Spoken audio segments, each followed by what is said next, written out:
जय मसीह की आप सबको। कैसे हैं आप सब लोग? परमेश्वर का धन्यवाद करती हूँ। आप सब लोग बहुत ही ब्लेस होंगे। मैं भी बहुत ब्लेस हूँ परमेश्वर की अनुग्रह दया से। उम्मीद करती हूँ आप लोग भी होंगे। आइए हम छोटी सी प्रेयर करते हैं। प्रभु की हुजूरी में आते हैं वचन पढ़ने और समझने के लिए, उस पर चलने की कोशिश करने के लिए कि प्रभु ने कहा मेरी उपस्थिति में, है ना, अब्राहम को कहा सिद्ध होता जा, है ना। तो आज हमारे लिए भी ये चीज़ें हैं कि हम प्रभु की उपस्थिति में आए, प्रार्थना करें, प्रभु के वचन से जुड़े, प्रभु से जुड़े और हम सिद्ध होते जाएं, है ना। खुद की ताकत से तो कुछ नहीं हो सकता, लेकिन परमेश्वर की आत्मा से सब कुछ हो सकता है। तो आइए हम छोटी सी प्रे करते हैं। पिता, हम आपका धन्यवाद करते हैं मेरे सर्वशक्तिमान परमेश्वर। एक बार फिर से खुदावन, ये पवित्र समय में हम आपकी हुजूरी में आते हैं खुदावन, आपके दया सिंहासन के पास आते हैं खुदावन। हमें अपने लहू से हमें शुद्ध करें, हमें साफ़ करें खुदावन। वचन कहता है तुम्हारे पाप कितने भी गहरे क्यों ना हो, लेकिन मैं उसे धोकर साफ़ करके हिम से भी अधिक सफ़ेद बना दूंगा। मेरे परमेश्वर, आप धन्य परमेश्वर है, आप अद्भुत हैं खुदावन, आप महान हैं मेरे प्रभु। ये समय प्रभु जी सच में प्रभु आपके लोगों के लिए हम दुआ करते हैं। सबको आप आशीषित करें, ब्लेस करें, आत्मा में, शरीर में, प्राण में खुदावन। सबको हील में रखें, चंगाई में रखें खुदावन, अपने फेवर में रखें खुदा पाक। अपने वचन से प्रभु ने भरें उनके आत्मा, शरीर, प्राण को प्रभु जी गुदे गुदे में इस वचन को डालें खुदावन, ताकि आपकी हुजूरी में जब वो बैठें तो वो सिद्ध होते जाएं मेरे खुदावन। सब बातों में आपको महिमा देते हैं। ये समय के लिए धन्यवाद करते हैं। प्रार्थना उद्धारकर्ता यीशु पिता के नाम से मांगते हैं, आमीन। आइए हम वचन पढ़ेंगे, देखते हैं आज परमेश्वर हमसे, आपसे क्या बातें करना चाहते हैं। तो परमेश्वर के वचन को पढ़ेंगे, है ना। परमेश्वर के वचन में लिखा है लूका 15 1 से लेकर के 7। लूका 15 1 से 7 आज हम पढ़ेंगे। परमेश्वर हमारा कितनी चिंता करता है ना, हमसे कितना बेपनाह, किस तरह से अपने बच्चों से, अपने लोगों से, पूरे मानव जातियों से कैसे अपना व्यवहार दिखाता, अपना प्यार, अपना हार्ट, जो उनका दिल है वो हमें दिखाता है। तो जब हम वचन पढ़ते हैं तो उनके दिल को हम समझ पाते हैं कि प्रभु सच, परमेश्वर का दिल कैसा हमारे लिए, है ना। तो मैं पढ़ती हूँ लूका 15 1 से 7 तक। सब चुंगी लेने वाले और पापी उसके पास आया करते थे ताकि उसकी सुने, पर फरीसी और शास्त्री कुरकुराकर कहने लगे यह तो पापियों से मिलता है और उनके साथ खाता भी है। तब उसने उनसे यह दृष्टांत कहा, तुम में से कौन है जिसकी 100 भेड़ें हो और उनमें से एक खो जाए तो 99 को जंगल में छोड़कर उस खोई हुई को तब तक मिल ना जाए खोजता ना रहे, और जब मिल जाती है तब वह बड़े आनंद से उसे कांधे पर उठा लेता है और घर में आकर मित्रों और पड़ोसियों को इकट्ठा करके कहता है मेरे साथ आनंद करो, क्योंकि मेरी खोई हुई भेड़ मिल गई है। मैं तुमसे कहता हूँ कि इसी रीति से एक मन फिराने वाले पापी के विषय में जो स्वर्ग में इतना ही आनंद होगा जितना कि 99 ऐसे धर्मियों के विषय नहीं होता जिन्हें मन फिराने की आवश्यकता नहीं।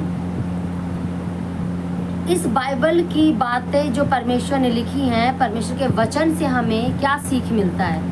यही कि परमेश्वर का हार्ट हमारे प्रति कितना खुला है ना, कितना खुला है, कितना प्यारा है परमेश्वर का हार्ट। क्या सोचता है हमारा परमेश्वर हमारे लिए?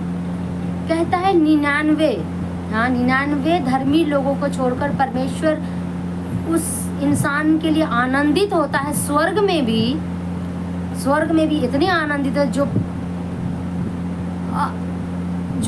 अधर्मी, है ना, जो अधर्मी पापी मन फिराता है, हाँ, मन फिराता है तो परमेश्वर कहते हैं कि उनके लिए स्वर्ग में बहुत आनंद होता है।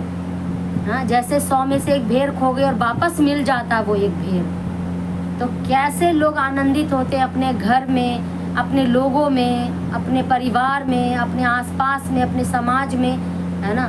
परमेश्वर के लिए हम कितने कीमती हैं कि अगर कोई पापी मन फिराए, परमेश्वर के पीछे चलना चाहे, प्रभु पर विश्वास करे, तो वो उसको उद्धार भी मिलता है और अनंत जीवन भी मिलता है।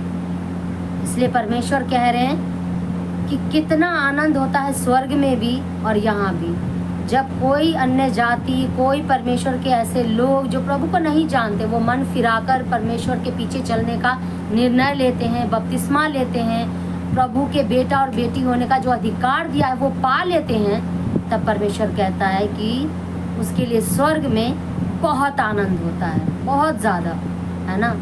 उसका एक आत्मा में नया जन्म होता है, वो नया जन्म लेता है। जिस तरह से हम संसार में अपनी माँ के गर्भ से जन्म लेते हैं, तो हमारा परिवार, घराना कितना आनंदित होते हैं कि हमारे घर में कोई नन्हा बच्चा जन्म लिया और उसका नाम वगैरह रखा जाता है, नामकरण होता है, बहुत सारी खुशियाँ मनाई जाती है समाज में, घर में, घराने में, सब में।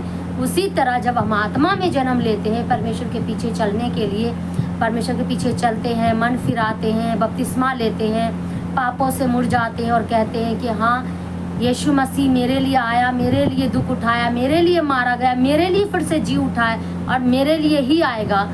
तो ये बातें जब आत्मा में हम जन्म ले लेते हैं, ये सब हमारे साथ जब होता है, हम लेते हैं, स्टेप्स लेते हैं, टन बाई टन ये सारी चीज़ें करते हैं, तो हम आत्मा में जन्म लेते हैं। और जन्म लेते हैं तो स्वर्ग में हमारा जश्न मनाया जाता है कि हमने आत्मा में जन्म लिया, और हमारा वहाँ भी नामकरण होता है, जीवन के पुस्तक में हमारा नाम लिखा जाता है। जैसे यहाँ हमारे नागरिकता बनने के लिए हर चीज़ पर हमारा नाम लिखा जाता है कि हम इस देश के नागरिक हैं, इस परिवार के बच्चे हैं, इस परिवार के हैं, ये हमारा माँ बाप है, उनका सरनेम हमें मिलता है, उनका बहुत सारी चीज़ें हमें मिलती हैं, है ना। उसी तरह स्वर्ग में भी परमेश्वर यीशु मसीह के जीवन के पुस्तक में हमारा नाम लिखा जाता है। और आनंद होता है कि एक बच्चा आत्मा में जन्म लिया, स्वर्ग में जन्म लिया, और स्वर्ग के पुस्तक में नामकरण होता है, हमारा नाम लिखा जाता है। कितनी खुशी की बात है। ये परमेश्वर का हार्ट है, परमेश्वर का दिल है, जो प्रभु ने अपने बाइबल में, वचन में, यीशु मसीह ने अपनी दिल की सारी बात यहाँ खोल के रखा हुआ है कि हम प्रभु के लिए क्या बहुमूल्य हैं, क्या हम मायने करते हैं उनके लिए। हाँ, सिर्फ इसलिए इतना ही नहीं किया उन्होंने कि बस अपना बेटा दे दिया और बेटा यीशु मसीह यहाँ आए, कुर्बान हुए और चले गए। नहीं, वो हम जब तक यहाँ और जब तक वहाँ जाएंगे तब तक वो हमारे संग हैं। हर पल, हर घड़ी, हर समय वो हमारी हर बात की फिक्र करते हैं, चिंता करते हैं, हर बात को वो समझते हैं, है ना। जैसे संसारिक माँ बाप पूरे होकर भी हमारी बहुत चिंता करते हैं, बहुत सारी बातों में संघर्ष करके हमें पढ़ाते, लिखाते, सब कुछ करते हैं, हर बात में चिंता करते हैं, हमारे अपने एफर्ट से ज़्यादा हमारी हेल्प करते हैं। उसी तरीके से हमारा जो परमेश्वर है, वो सर्वशक्तिमान, जो जीवित है, जो स्वर्गीय परमेश्वर है, वो और कितनी चिंता करता है हमारे लिए, है ना। कोई परमेश्वर नहीं चाहता कोई भी बच्चा, है ना, कोई भी इंसान, है ना, स्वर्ग की आशीष से वंचित हो, प्रभु के आशीष से वंचित हो, अनंत जीवन ना पाए, नरक जाए। परमेश्वर बिल्कुल नहीं चाहता कि नाश हो जाए हम लोग, है ना। हम लोग, परमेश्वर नहीं चाहता हम शैतान के हाथ में पड़े। वो चाहता है मेरे बच्चे मेरे ही पास रहे, और वो पूरी कोशिश करते हैं कि मेरा बच्चा हमसे दूर ना जाए, है ना। वो सारी चीज़ें बाइबल में लिखी हैं, बताई हैं उन्होंने, अपने दिल की हर बात, अपना हार्ट, अपनी प्लानिंग, और जो हमारे लिए क्या भविष्य, वो सब कुछ इस बाइबल में, इस वचन में है। बस हमें इसे पढ़ने की और समझने की देर है, और इस पर चलने की देर है।